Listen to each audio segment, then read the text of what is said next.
We could then perceive and function in the spiritual worlds when we're having these two organs connected to the involuntary nervous system. Some people still have those two organs in that position, still active in the involuntary system. So long as the negative faculty is exercised by means of the involuntary nervous system, it is never under the control of the will of the person. Long time ago, when we were descending within God of our solar system, those two organs were the means by which we were connected spiritually. The two organs are connected or were connected to the involuntary nervous system, not the voluntary. They were connected to the involuntary nervous system and invested us with spiritual gifts. We see things spiritually. We do things spiritually. And we have a diagram of it, the pineal gland and the pituitary gland. And we give credit to brainstuff.org.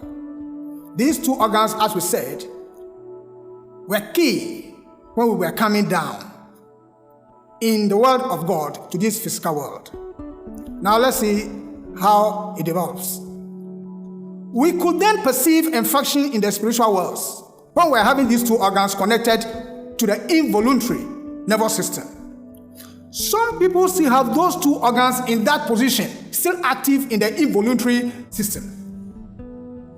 Some people still have the two organs connected to the involuntary nervous system, and they are able to do things spiritually. But most people, most part of humanity have moved away from that. When I say that they have moved away, it does not mean that they are not operating with the voluntary system. No. But what I mean is that the pituitary gland and the pineal gland are no more active in those people. Majority of humanity, that is no more happening. Now, the involuntary spiritual development is along the negative path. When the person is still having the pineal gland and the pituitary gland connected to the involuntary nervous system, that is a development along the negative path. Why is it so? Such a person with that faculty makes no effort to submit the faculty under his or her own domination. It's automatic, so the person doesn't do anything about it. It comes just naturally. But that is not the way it's supposed to be. We are supposed to move away from that to the higher one. So, it might not even occur to such a negatively developed person to subject the faculty under his or her own domination.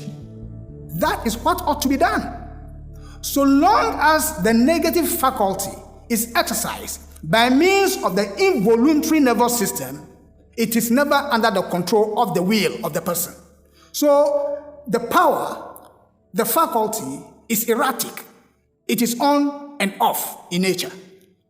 Such a negative developed person cares less about the higher desires. This is one of the characters.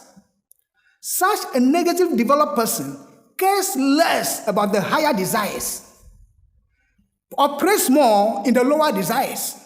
And such a person wants quick results and is ready to use the power for personal gain. That is how it is.